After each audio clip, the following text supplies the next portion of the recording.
মায়ে খবর পাইছেন আবু হুরায়রা মুসলমান হয়ে গেছে গিয়া। মনে মনে ভাবতেছেন আজকে আসুক, এর একটা দেখাইতাম হয়, বুঝাইতাম হয়।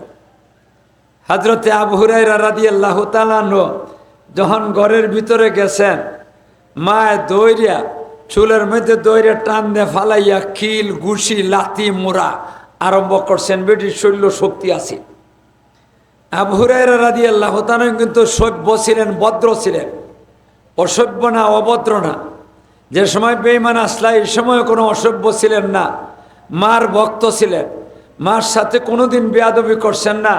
এখন যে মারতাছেন, একবারও মার চোখের দিকে দিয়ে, মার চেহারার দিকে দিয়ে লাল চোখ করে বাইছেন, চোখ লাল করে রাঙ্গাইয়া চাইছেন না, এমন কল্যাণ নইয়া ফিটা খাইতেছেন। যখন সহ্য করতে পারতেছেন না, এই সময় উঠতে দৌড় দিছেন। দৌড় দিয়ে গেছেন নবীজির দরবারও। আল্লাহর নবীর দরবারে যাওয়ানোর পরে নবীজিরে গিয়া কইলেন, ওগো নবীজি, আমি কেন মুসলমান হইলাম? এই অপরাধের কারণে আমার মা আমারে মারছেন। তাহলে বোঝা যায় গিয়ে বিচার দিছেন।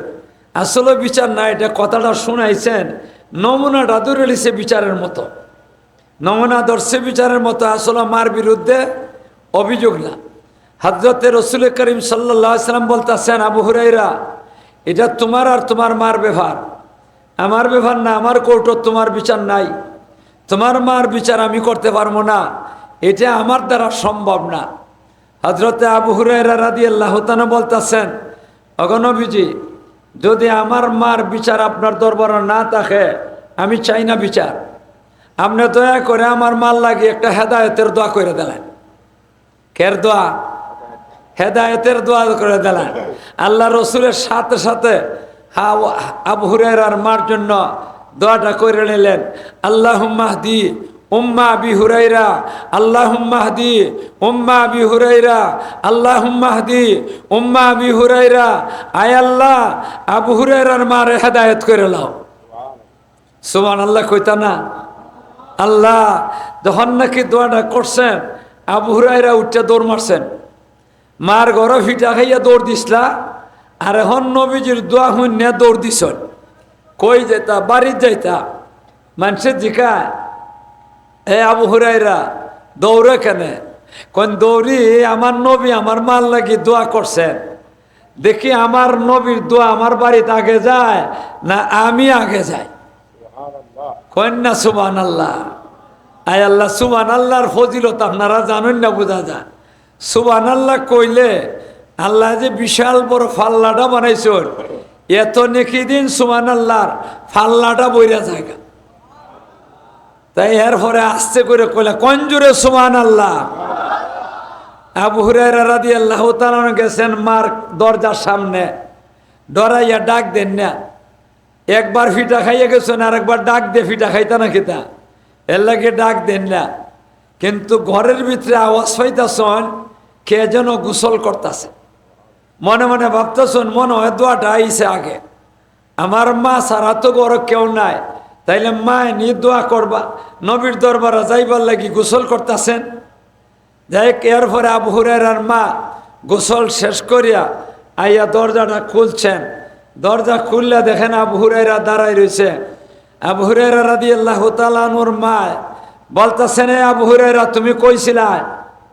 কোন কেন গো মা, কি হইছে? কেন? আরে কি হইছে কি? আমি তোরে থুকাই কেন লাগি কিতা করতা? কেন? আরে কিতা করতা? আমি গোসল টুসল করিয়া, আমি কাপড় চোপড় পিন্দিয়া, আমি রেডি হইয়া বই রইছি, তোর অপেক্ষা করতেছি, তোরে লইয়া নবীর দরবারে যাইতাম, আমার কলমা পড়ে মুসলমান হইতাম। তে তো দোয়াটা আগে আইছে, মাথন না দে আপনারা, দোয়া আগে আইছে। আবু হুরায়রা রাদিয়াল্লাহু তো খুশে ফিটা দেখাইতে তো ভুলে গেছেন গিয়া, ফিটার কথা আর খবর নাই। আমার মা ফিটনের দ্বারা আমার মা হেদায়েত হইছেন। মা ঠিক না বেঠি? এই জন্য আবু হুরায়রা রাদিয়াল্লাহু তাআলা খুব খুশি। কোন মা আর দেরি করে লাভ নাই, চলন আল্লাহর নবীর দরবারে যাইগা। গেছেন নবীজির দরবারে, গেছে নবীজিরে বলতেছেন, ওগো নবীজি, আপনার দোয়া আমার মা হেদায়েত হইবার লাগি আইসন, হেদায়েত হইবার লাগি আইসন, মেহরবানি করে কলিমা পড়ে মুসলমান বানাই দিন। হযরতে আবু হুরায়রা রাদিয়াল্লাহু তাআলা আনহুর মারে আল্লাহ রসুলে কলিমা পড়ে মুসলমান করে দিলা। আবু হুরায়রা রাদিয়াল্লাহু তাআলা আনহু মারে লইয়া ঘর আইছে, আইয়ে সেরে মারে লইয়া এখানের মধ্যে থাকছেন, রাত্রি কাটাইছেন। 3-4 দিন পরে বা 1 সপ্তাহ পরে হযরতে আবু হুরায়রা রাদিয়াল্লাহু তাআলা আনহুর মা বলতেছেন, আবু হুরায়রা, আমার মনে চাইতেছে নবীজিরে দেখতাম, তুমি আমারে লইয়া নবীজির কাছে লইয়া যাও। আবু হুরায়রা রাদিয়াল্লাহু তাআলা ইতার লাগি পাগল হই, মাথুন না দি আপনারা কার দরবারে যাবার লাগি? নবীর দরবার। আরো কারে লইয়া যাইবা? মারে লইয়া যাইবা, খুশির সীমা নাই। কোন মা গো চলো। এই সময় ছিল রাত্রেবেলা, আসমানের মধ্যে 14 তারিখের চাঁদ উঠছে। 14 তারিখের চাঁদটা কিন্তু বড় থাকে, গোল থাকে, এটার মধ্যে কোনো খুঁত নাই, আলোটা একবারে উজ্জ্বল থাকে। একটা আলোর দ্বারা একটা চন্দ্রের দ্বারা সারা দুনিয়া আলোকিত হইয়া যায়। মাথুন না দিয়ে আপনারা হয় কিনা হয় না? আবু হুরায়রা রাদিয়াল্লাহু তাআলা আনহু নবীর দরবারে গেছেন এই রাত্রেবেলা চন্দনের আলোতে। গিয়ে সেরা দেখেন নবীজি ঘরের ভিতরে না, ঘরের বাহিরে একটা কোনো কিছুর মধ্যে বইয়া রয়েছেন, আর আকাশের মধ্যে চন্দ্রের আলো দিতেছে। হযরতে আবু হুরায়রা রাদিয়াল্লাহু তাআলা আনহুর মা উনি এখানে গিয়া দাঁড়াই রয়েছেন, দাঁড়াইয়া একবার নবীর চেহারার দিকে চায়, আর একবার আকাশের চন্দ্রের দিকে চায়। একবার নবীর চেহারার দিকে চায়, আর একবার নবীর চেহারার চন্দ্রের দিকে চায়। বারবার চাওয়াচাবি করতেছেন, বুঝতে পারতেছেন না আসমানের চন্দ্রের মধ্যে আলো বেশি না নবীর চেহারার মধ্যে আলো বেশি। চাওয়াচাবি করতেছেন, চাওয়াচাবি করতে করতে শেষ পর্যন্ত সিদ্ধান্ত করছেন। সিদ্ধান্ত করে বলতেছেন, ও দুনিয়ার মানুষ শূন্য রাখা, আসমানের চন্দ্রের মধ্যে একটা কালো স্পট আছে, দাগ আছে, কালো দাগ আছে না, একটা গড় আছে, একটা গড় দেখছেন না আপনারা? আর একটা গাছ আছে। আমরা দেশের মানুষে কয় এখানে বলি এক বুড়া বেটি আছে, কয় না? এক বুড়া বেটিরে আল্লাহ এখানে তৈছেন, আর চৈত্র মাস আইলে বেটে সুতা কাটতে কাটতে সারে, তার আমরা কই বুন্নি সুতা, ঠিক না বেটি? এটারে দইরা মাথার মধ্যে তয়, বন্নি সুতা মাথার মধ্যে তয়। আল্লাহর বলি আর কাম নাই, বুড়া বেটির এইখানে বয়ে তুই তা বুড়ে সুতা সার ভাল লাগি, আল্লাহর আর কাম নাই। আর এটা কি আছে না আছে এটা মানুষে জানে না, এটা কি গাছ। তবে একটা দাগ আছে, আছে কিনা আছে না? আবু হুরায়রা রাদিয়াল্লাহু তাআলা মা বলতেছেন, এ দুনিয়ার মানুষ শুনে রাখো, আকাশের চন্দ্রের মধ্যে একটা কালো দাগ আছে, আমার নবীর চেহারার মধ্যে একটা কালো দাগও নাই। এখন কয় আকাশের চন্দ্র সুন্দর না আমার নবীর চেহারা সুন্দর? আমার নবীর চেহারা সুন্দর। আল্লাহু আকবার। এমন চেহারা আল্লাহর নবীর। সাহাবায়ে কেরাম নবীজির সামনে বইয়া বইয়া ওয়াজ করতেছেন, আর সাহাবীরা নবীর চেহারার দিকে চাইয়া রয়েছেন, চাইয়া রয়েছেন, চাইয়া রয়েছেন। কি মজা লাগতেছে সাহাবীরা। আর ওই সময় ঘর থেকে একজন সাহাবী, উনি আগে আইসলা না ওয়াজ, এখন নবীজির ওয়াজ শুনবার লাগি আইসেন, আইয়া সাইটে দিয়ে আইয়া নবীজির সামনে বইছেন। কার সামনে? নবীজির সামনে আইয়ে বইয়া হযরতে রসুল করিম সাল্লাল্লাহু আলাইহি ওয়াসাল্লামের সাহাবী বসার পরে আল্লাহর রসুলের ওয়াজটা বন্ধ করে দিছেন। কিছু সময়ের লাগে বন্ধ করছেন। যখন নাকি ওয়াজটা বন্ধ করছেন, তখন হযরতে রসুল করিম সাল্লাল্লাহু আলাইহি ওয়াসাল্লামের সাহাবী যে এখানে আইছেন, এই সাহাবী বলতেছেন, অগণবীজি, আমি একটা প্রশ্ন করার জন্য আপনার কাছে আমি আইছি, যদি অনুমতি দেন তাইলে আমি প্রশ্নটা করি। ভাইয়েরা আমার, আল্লাহর নবীর সাহাবী প্রশ্ন করছেন, নবীজি রে আমি একটা প্রশ্ন করবো, অনুমতি দেন, এটা দরকারি কাজ, একটা দরকারি প্রশ্ন করবেন, ঠিক আছে কিনা? প্রশ্ন করাটা মাথুন না দে আপনারা। আল্লাহর নবীর সাহাবী নবীর কাছে অনুমতি চাইছে। আল্লাহর নবী কোন করো, তুমি কি প্রশ্ন করবা? শোনেন ভাইয়েরা আমার, এই প্রশ্নটা অত্যন্ত দরকারি, একটা দরকারি প্রশ্ন। আপনারাও শুনানোর দরকার, আমিও জানানোর দরকার, সবাই জানানোর দরকার। এই প্রশ্নটা কি আমাদের দরকার আছে কি না নাই, এটাও বুঝনের দরকার আছে, ঠিক না বেটি? এখন শুনেন, আল্লাহর নবী কোন কও তোমার প্রশ্নটা কিতা? তখন সাহাবী প্রশ্ন করতেছে, অগণবীজি আমার প্রশ্ন হইল, আমরা যত সময় আপনার দরবারে বসা থাকি, এই সিটারে কেলে টানে একদম কি আর আওয়াজে ভালো লাগতেছে না, আবার এখানে দরজা টানে। দোকান লাগাইছে, না লাগাইলে কি তুলনে, না লাগাইলে কি তুলনে, এখন দোকান লাগাইবার সময় পাইছে। আয় হায়, তোমার এটাও নাচে, সব গোলমাল আজকাল। আয় হায় রে, এ দরজাও লাগা, এটা এক গোলমাল।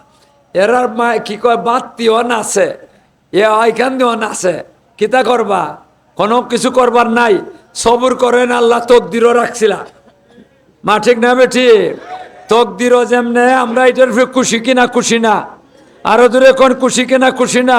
কাজে কোনো কথাবার্তা না বললিয়া একটু সময় শূন্য লাই দোয়াটা করে নিব। আমরা যত সময় আপনার দরবারে বসা থাকি, আপনার চেহারা দেখি, আমরা দুনিয়ার খবর ভুলে যাই। ফেটের বুক লাগলে এটাও কইতাম পারি না, এই অবস্থা থাকে। কিন্তু হঠাৎ করে যখন নাকি আপনি আমরা বিদায় দিলেন, বাড়ির যাও ঘুমাও গিয়া, এই সময় আমরা বাড়ির যাই আর আপনি গিয়ে ঘুমায়। এই সময় বাড়িতে গেলে পরে মনটা পাগল হয়ে জায়গা, আরেকবার আপনার দরবারও তাড়াতাড়ি আইতাম। ওই সময় মনে রে কই মন রে, এখন তো নবী রেগে ভাইতে না, নবী তখন ঘুমাই রয়েছেন, তখন গে করবাই কেতা, বাবারে দেখো, মারে দেখো, বউরে দেখো, ছেলেরে দেখো, মেয়েরে দেখো, মন টানি শান্তি হয়। এরারে দেখেও মন শান্তি হয় না। তখন মনের ভিতরে একটা প্রশ্ন জাগ্রত হইছে যে নবীরে না দেখলে পরে দুনিয়াতে কোনো শান্তি পাই না, মজা পাই না, স্বাদ পাই না। এই নবী তো আমরা সাইডে একদিন চলে যাবেন, কি যাইবেন কিনা যাইবেন না? এই নবী তো একদিন দুনিয়া সাইডে চলে যাবেন। শুধু নবীও সাইডে যাবেন যে এমন না, আমরাও দুনিয়া সাইডে আমরা আখেরাতও চলে যাইব। আল্লাহর দরবারে গিয়ে বিচার হইব। বিচারের পরে আল্লাহ রব্বুল আলামিন মানুষে দুই ভাগে ভাগ করবা, একদল জাহান্নামী আর একদল জান্নাতি। জাহান্নামী যারা, এরারে জাহান্নামও ফেলে দিবা, আর জান্নাতি যারা, এরার ব্যাপারে আমার প্রশ্ন, আপনি জান্নাতির মধ্যে আপনি হইলেন ফার্স্ট ক্লাসের 1 নম্বরের বেহেশতি। মাতুন না আপনারা, নবী ফার্স্ট ক্লাসের বেহেশতি না 3rd ক্লাসের বেহেশতি? নবী 1 নম্বরের বেহেশতি না 14 নম্বরের বেহেশতি? সাহাবী কইন, আমার প্রশ্ন হইল যে যেই নবীরে না দেখলে পরে শান্তি লাগে না, এই নবী থাকবেন ফার্স্ট ক্লাসের মধ্যে। আর আমরা যারা নাকি গুনাহগার উম্মত, মাফ করবেন কিনা জানি না। যদি মাফ না করেন তো উপায় নাই, আর মাফ করলে আমরা নিম্নমানের বেহেশত থাকবো। আমরা থাকবো নিম্নমানের বেহেশত, আপনি থাকবেন ফার্স্ট ক্লাসের বেহেশত। আপনারা না দেখলে তো বেহেশতের মজাও পাইতাম না। অগনবীজি, আমরা কি আপনারা বেহেশত গিয়া দেখতে পাইমু কিনা আল্লাহ জানে, বুঝাইতাম পারছি কিনা। এরা নবীরে দুনিয়া তো দেখছে, বেহেশত গিয়ে আরেকবার দেখবার চায়। আমি জিজ্ঞাসা করি, আপনারা কি নবীরে দুনিয়া দেখছেন? আরো দূরে কন, দুনিয়া দেখবার আর সুযোগ আছে নাই? তোলে বেহেশত গিয়ে দেখবার মনে চায়নি, তাইলে আমরা কেমনে বেহেশত গিয়ে নবীরে দেখতাম? এই কথাটাই আল্লাহ আয়াতের মধ্যে নাজিল করে দিছেন। আল্লাহ বলতেছেন, মানা মাইয়ুতি ইল্লাহ ওয়ার রাসূল ফাউলাইকা মা আল্লাযিনা আনআমাল্লাহু আলাইহিম। ও আমার বন্দার বান্দিরা, শূন্য রাখো, তোমরা 2টা কাজ করো। যদি দুনিয়ার মধ্যে 2টা কাজ করতে পারো, তাহলে তোমরা আমারে বেহেশত দেখবা। দুনিয়া তো দেখছো, দুনিয়ার মধ্যেও দেখছো, যারা দেখবার, যারা দেখতে পাইছো না, এরা বেহেশত গিয়েও দেখতে পারবা। কাজ করণ লাগবো 2টা, 2 কাজ করলে আমরা নবীরে বেহেশত দেখতে পারবো। কোন ভাইরা আমার, আমরা সবাই যদি নবীরে বেহেশত দেখবার চাই, তাহলে কাজ 2টা করতে রাজি আছিনি? কারা কারা রাজি আছে? 8টা লামাই। 1 নম্বরের কাম হইল আল্লাহর হুকুম মতো চলা লাগবো। আল্লাহর হুকুম মতো চলতে রাজি আসুননি? ও যুবকরা, যারা নাকি আয়োজন করছ, তোমরা আল্লাহর হুকুম মতো চলতে রাজি আসুনি? সবাই কও রাজি আসুনি? আল্লাহর হুকুম 2 জাত, একটা হইল করণীয় আর একটা হইল বর্জনীয়। করণীয় কোনটা? করণীয় 5টা, লা ইলাহা ইল্লাল্লাহ মুহাম্মাদুর রাসূলুল্লাহ, এই কথা অন্তর দিয়ে বিশ্বাস করে স্বীকারোক্তি দেওয়া। এটা দিছি তো আমরা, আছে তো? 2 নম্বর একামত সলা, নমাজ কায়েম করো। তোমরা নমাজ পড়বাই কিনা যুবকরা? সবাই রাজি আসেনি? আল্লাহ তুমি তৌফিক দাও। 3 নম্বর ইতাউজ যাকাত, যার উপরে যাকাত ফরজ হইছে, এরা যাকাত দেওয়ান লাগবো। 4 নম্বর সৌম রমাদান, রমজান মাসের রোজা রাখন লাগবো। কয়েন ভাইয়েরা আমার, জন বুড়া দ্বারা আছি, রমজান মাস এসে গেছে গিয়ে 1 মাসও নাই, আমরা কি রমজানের রোজা রাখতে রাজি আছি নি? কারা কারা রাজি আছি? আল্লাহ তৌফিক দাও। আর 5 নম্বরে হলো হজ করা যারার পয়সা আছে।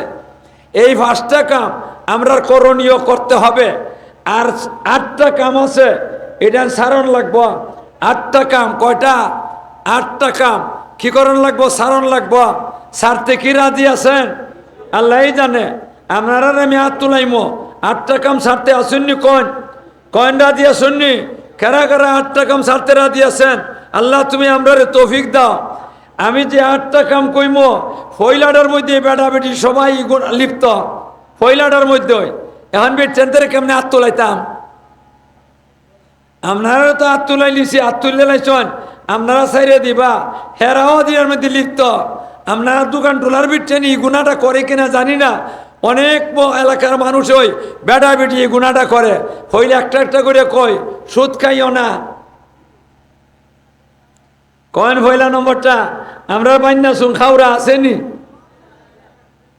মা তন্যাদি আরে আসেনি? খালি বেটাইন, খালি বেটাইন না বেটাই ন? বেটাই ন বেটাই ন? সুদ খাওরা, সুদ দেওরা, সুদের সাক্ষী রাখা, হিসাব রাখা, এরা সবাই এক সমান গুনাহগার। এরা আল্লাহ রব্বুল আলামিন জাহান্নামে হাসরের ময়দানে যাইবার আগে কবর জগতে যতদিন থাকবো, এরার একটা নদীর, রক্তের নদীর মধ্যে পাথর দিয়ে ইটায় মাথা সেচে লাইব, পাথর দিয়ে ইটায় মাথা সেচে লাইব। হাসরের মাত্র এরার ফেটটা হইব গুদামের মতো। এরার ফেটের মধ্যে লক্ষ লক্ষ সাপ থাকবো, মোটা মোটা বিষাক্ত সাপ। ইটা যুগের মতো কিলবিলি করব আর কামড়াইতে থাকবো। ও ভাইয়েরা আমার, এগুলা কি সহ্য করতে পারবা? তাহলে 1 নম্বরে সুদ ছাড়া দেওয়ান লাগবো। আপনারা দোকান টোলা মনে বিটেনতে সুদ খায় না, আমরা তুক্কানা মনে হয় খায় না, আমরা সদ্য টুলা মনে হয় খায় না, আমরার মাতাপুর মনে হয় খায় না, আমরার বান্যা সুখ মনে হয় খায় না। আরে খাওয়ার দল আসেনি না নাই? সারণ লাগবো, না সারলে উপায় নাই। সাপ বিচ্ছু পেটের মধ্যে যুগের মতো কিলবিলি করব, কোটি কোটি লক্ষ লক্ষ সাপ বিচ্ছু তারারে কি করবো? কামড়াইতে থাকবো। 50,000 বছর এইভাবে দাঁড়াইয়া থাকবো আর সাপে কামড়াইতে থাকবো। যারা সাপের কামড় সহ্য করতে পারবা, আপনার ইচ্ছা মনে চাইলে খাইন, আমি কই না। মনে চাইলে সুদ খাইন, সুদ দিয়ন, বাচ্চা তখন নাইলে অসুবিধা। একবেলা সুদ খায়, আমি কই সাইরা দাও, কয় কিতা করতাম তখন, কিতা করতাম তখন। মানুষের কাছে কর্দাও পাওয়া দেয় না, কর্দাও পাওয়া দেয় না। কর্দা দিত কেমনে? এক বেড়া যদি কর্দা দেয়, হের কাছে গিয়া চাইলে পরে আমার কর্দা দেন, ইসলাম দেলাও। এই সময় কয় আমরা কিতা মাইরে লিখছি না কিতা। আরেকদিন যদি আমার কাছে চাইবাই, এত অসুবিধা হইব। এখন এই বেটা আরেকবার যদি যা কর্দা আনবার লাগি, কয় না আপনারা দিবনি আর জীবনত তো দিব না বেটা, তবা করবো। এর আমার কর্দা দিয়ে সেরিয়া আমি দিয়ে আরো জুতা খাইতাম হইব। মা ঠিক না বে ঠিক? আল্লাহ তুমি আমাদেরকে বুঝবার তৌফিক দাও। ও ভাইয়ের আমার, 1 নম্বর সুদ খাইও না, 2 নম্বর ঘুষ খাইও না। আমরার মান্য সুখ মনে হয় ঘুষ খা না বিচারো মাথন না দে আমরা ঘুষ খা, কয়টা সারণ লাগবো। নবীরে বেহেশত যে দেখতে হইলে সুদ খাইতে পারত না, ঘুষ খাইতে পারত না, গাঞ্জা খাইতে পারত না, মদ খাইতে পারত না, বেটিবাজি করতে পারত না, ফুলাবাজি করতে পারবা না, অন্যের বেলা আত্মসাৎ করতে পারবা না, সরকারি তহবিল লুটপাট করিয়া খাইতে পারবা না। 8টা দেখাইলাম। কয়টা? 8টা জিনিস ছাড়তে রাজি আছেননি? যদি ছাড়তে পারেন নবীরে বেহেশত দেখতে পারবেন। যদি ছাড়তে পারেন না, নবীরে বেহেশত দেখতে পাইবেন না। হারাম খাইয়া আমার নবীর চেহারা দেখবার মতো ক্ষমতা কারো? আল্লাহ বেহেশত গিয়া আমরা যদি দেখতে চাই, তাহলে হারাম সারণ লাগবো। সুদ খাইতে পারবেন না, ঘুষ খাইতে পারবেন না, গাঞ্জা খাইতে পারবেন না, মদ খাইতে পারবেন না, বেটিবাজি করতে পারবেন না, ফুলাবাজি করতে পারবেন না, অন্যের বেলা আত্মসাৎ করতে পারবেন না, সরকারি তহবিল লুটটা খাইতে পারবো না। আমরা বাংলাদেশে আবার সরকারি তহবিল লুটটা খায় না। মাতন না দিয়ে আপনারা খাওয়ার দল আসেনি না নাই? কই এরা যারা খাইছিল এরা কই হন? ও তখন বউ রাতের ভাত খাইতে পারেনি, মাতে নারা খাইতে পারে, বউ রাতের ভাত খাইবার সুযোগ নাই। আল্লাহ এরারে হেদায়েত করো, আমরারে হেদায়েত করো। এক কাম, এক নম্বর আল্লাহর হুকুমতে চলতে হবে। 2 নম্বর মাইয়ুতিল্লাহ ওয়ার রাসূল, আল্লাহ রসুলে কন যারা আল্লাহর হুকুমতে চলবে। আর 2 নম্বর হইল নবীর সুন্নত তরিকা মতে চলবে, এরা ওই নবীরে বেহেশত দেখতে পাইবে। ও ভাইয়েরা আমার, আপনারা কি নবীর সুন্নত মতে চলতে রাজি আছেন? সবাই রাজি আছেন? আল্লাহ যেহেতু কই আমরা ঠিক হই, কিন্তু মাথার থেকে ভা পর্যন্ত চাইলে পরে দেখা যায় সুন্নত নাই। মা ভুল কইছি কোন যে আজকে এখানের মধ্যে আমরা সব আতাইছি। আমি গত 3 দিন আগে আমি একটা সম্মেলনে গেলাম। আমার ধারণা যে সম্মেলনটার মধ্যে কমপক্ষে 20,000 মানুষ হইব, কমপক্ষে 20,000 মানুষ হইব। আমার এই স্টেজের মধ্যে বইয়া আমি মাথা দেখি না, মানুষ কই পর্যন্ত গেছে দেখা যায় না। দিনের বেলা এত লম্বা প্যান্ডেল, 20,000 কইছি কিতা বেশি হইব, 20,000 না 30-35,000 মানুষ হইব। কিন্তু একটা মানুষের মাথার মধ্যে দেখলাম না টুপি ছাড়া, একটা মানুষও দেখছি না টুপি ছাড়া। আলহামদুলিল্লাহ, আমরা তো এখানের মধ্যে অনেকেই টুপি ছাড়া মাথেন না দিয়ে। মাত্র কতজন মানুষ, এখানেও 200 মানুষ হইতো না। আর এখানের মধ্যে আমরা যারা নাকি সবার আয়োজন করছি যুবকরা, আপনার মাথার মধ্যে নবীর সুন্নত নাই, আপনার মাথার মধ্যে নবীর সুন্নত নাই। আর এখানেও 30-35,000 মানুষরে দেখলাম একটা সম্মেলন কানাইঘাট সবার মধ্যে। আরে বাবা রে বাবা, আমি এই বছর প্রথম গেছি, আমার দাওয়াত দিছে। আমার আশ্চর্য লাগছে, এত বড় সম্মেলন। আর জিম ধরে মানুষ বইছে, ওয়াজ শুনতেছে, লড়ে না, জিম ধরে আলোচনা শুনতেছে। প্রত্যেকের মাথার ছোট বড় যারা আছে সবার মাথার মধ্যে টুপি। আল্লাহ, ও যুবকগণ, তোমরা তো সভা করছো, তোমরা অনেকেরই মাথার টুপি নাই। আগামী বছর যদি করো, নবীর সুন্নতটা থাকবো নি তোমরার মাথার? আরো দূরে কোন থাকবো নি? সবার মাথার মধ্যে টুপি দেখতাম হইব, সবের মাথার মধ্যে নবীর সুন্নত দেখতাম হইব। আমরা দেশে একটা দল বাড়িছে, লামো যাবি ট্রেন দেখো টুপি দেওয়ার লাগে না, তল লাগে না আমরার লাগে। কন্যা তল লাগে না আমরার লাগে? আরে কও না আমরার লাগে, আরো দূরে আমরার লাগে, আরো দূরে আমরার লাগে। তোরার মধ্যে তো বাটপারি সাটপারি একটা। এরপরে সুন্নতের কথা কইছি, যেমন 2-1টা কইলাই, মাথার টুপি। আর একটা গজব আরম্ভ হইছে আমরা চুলের মধ্যে। কের মধ্যে? এমডি বিশ্ব রোড, মাথে নাতি কিতা এমডি বিশ্ব রোড মানে এমন না আমি মিশা কথা কইতাছি, আর আমি ভুল কইতাছি। এমডি বিশ্ব রোড আর এখান দিয়ে পুরো খেত আছে কিনা? আছে না? এটা কি নবীর সুন্নাত? আরে নবীর চুলি যাত নাকি? নবীর চলতে ইমাম তা কিতাব দেখো গে তোমরা, বাংলা কিতাবও আছে, সামাইলে তিরমিজি নামে একটা কিতাব আছে, এটার মধ্যে গিয়ে দেখো আল্লাহর নবীর চুল কি জাত আছিল, নবীর চুল কিভাবে কাটতেন। কিন্তু দুঃখের বিষয় আমরার মধ্যে এটা নাই। ও ভাইয়াগণ, এটা তো আসলে দিয়ে এমনি বিশ্ব রোড বানাইছে, এটা খেলোয়াড়ের মাথার মধ্যে এটা আসিল। আর এটা দেখে সেরিয়া আমরা বাংলাদেশের ফুলাইন এরার আগ্রহ সৃষ্টি হয়ে গেছে গিয়া, এরা এমন কাম করে। ও ভাই, তুমি যদি আল্লাহর দরবারে আটক হয়ে যাও গা, আর এই সময় আল্লাহ যদি এখান তুই বিশ্ব রোড কেলে বানাইছিলে, তখন গিয়ে বিশ্ব রোডের বেড়ারে যদি গিয়া কও বাইরে তুই ইয়া সুপারিশ কর আমার লাগে, হ্যাঁ কইব আমার ওই 12টা বাজে একটা লটকে গেছে গিয়া, আমার দ্বারা সম্ভব না।